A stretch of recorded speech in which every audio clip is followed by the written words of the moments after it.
আসসালামু আলাইকুম everyone, welcome back to my channel. আমার আজকের রেসিপি হচ্ছে জর্দা পোলাও। তো কিভাবে বাসায় খুব সহজেই জর্দা পোলাও তৈরি করা যায় তাই দেখানোর চেষ্টা করব। তো কথা না বাড়িয়ে চলুন শুরু করা যাক। প্রথমে নিয়ে নিয়েছি চিনি গুঁড়া চাল, মেজারমেন্ট কাপের 3 কাপ। জর্দা পোলাওর জন্য অবশ্যই কালো জিরা বা চিনি গুঁড়া চাল অথবা বাসমতি চালও ব্যবহার করা যেতে পারে। এরপর পানি দিয়ে হালকাভাবে কচলে 2-3 বার ভালোভাবে ধুয়ে নেব এবং ধোয়ার পর পানি ঝরিয়ে রেখে দেব। চুলায় একটা হাঁড়ি বসিয়ে দিয়েছি এবং এর মধ্যে আমি বেশ কিছুটা পানি দিয়ে দিচ্ছি। এবার দিয়ে দেব 1 চা চামচ পরিমাণ জর্দা ফুড কালার। ফুড কালারটা দিয়ে ভালোভাবে পানির সাথে মিশিয়ে নিচ্ছি। এখানে চাইলে লিকুইড ফুড কালারও ব্যবহার করা যেতে পারে। তো এরপর উষ্ণ গরম হয়ে গেলে চালটা আমি ঢেলে দিচ্ছি। পানির মধ্যে দেওয়ার সঙ্গে সঙ্গে একটু নেড়েচেড়ে দিতে হবে। অনেক সময় দেখা যায় গরম পানিতে চাল দিলে চালটা দলা পেকে যায়, সেজন্য একটু ভালোভাবে নেড়ে দিতে হবে।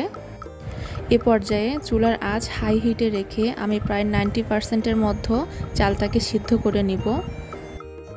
7 থেকে 8 মিনিটের মতো সময় লাগবে। যেহেতু পোলার চাল তাই সিদ্ধ হতে খুবই কম সময় লাগে। তারপরও আসলে টাইমিংটা ডিপেন্ড করবে হচ্ছে আপনার চালের উপরে।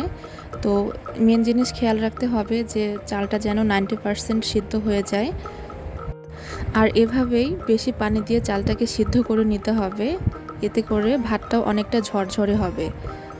জর্দার রাইসটা আমার সিদ্ধ হয়ে গেছে। এবার সরাসরি চুলা থেকে নামিয়ে আমি পানি ঝরিয়ে নিব।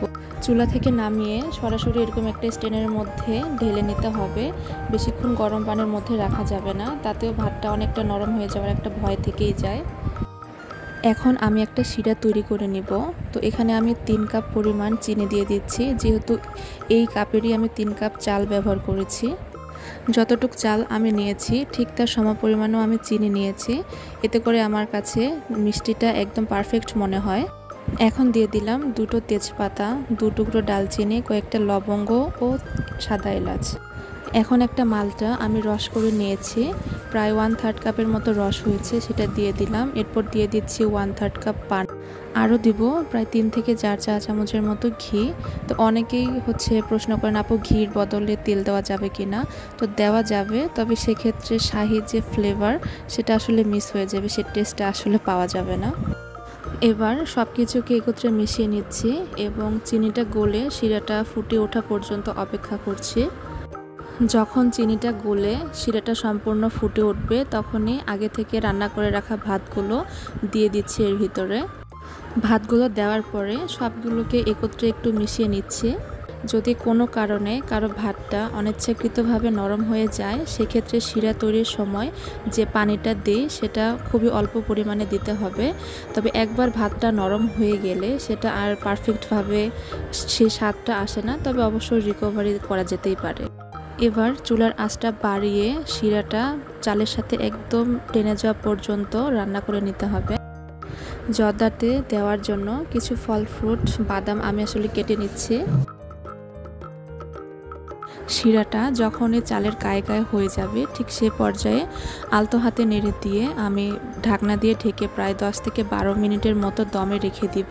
তো এতে করে চালটা খুব ভালোভাবে হয়ে যাবে। তো এরপর এখানে আমি কেটে রাখা ফল ফ্রুটগুলো দিয়ে দিচ্ছি। তো এখানে দিয়েছি আমি কিছুটা আপেল, কিছুটা কমলা, কিশমিশ, কাজু বাদাম, কাঠবাদাম। তো হাতের কাছে আসলে আমার মোরব্বা ছিল না, মোরব্বা পার্সোনালি আমারও খুব পছন্দের। এখন আমি দিয়ে দিচ্ছি এর মধ্যে 1 চা চামচ পরিমাণ ঘি। তো চেষ্টা করবেন লাস্ট পর্যায়ে এসে একটুখানি ঘি দেওয়ার, এতে করে জর্দার মধ্যে ঘিয়ের ফ্লেভারটা আরও স্ট্রংলি পাওয়া যায়। আমি এখন পরিবেশন করে নিচ্ছি। তো এরই মাঝে তৈরি হয়ে গেল একদম পারফেক্ট ঝরঝরে জর্দা পোলাও। তো উপরে কিছু মিষ্টি দিয়ে দিচ্ছি। তো আমার কাছে ছোট মিষ্টি ছিল না, বড় মিষ্টি কেটে ছোট টুকরো করে দিয়ে দিয়েছি, আর দিয়ে দিয়েছি কিছু বাদাম কুচি। আপনারা এই রেসিপিটা হুবহু ফলো করে একবার তৈরি করে দেখতে পারেন, ইনশাল্লাহ খুবই মজার হয়ে থাকে। আশা করি রেসিপিটা ভালো লেগেছে। আজকের মতো বিদায় নিচ্ছি। আল্লাহ হাফেজ।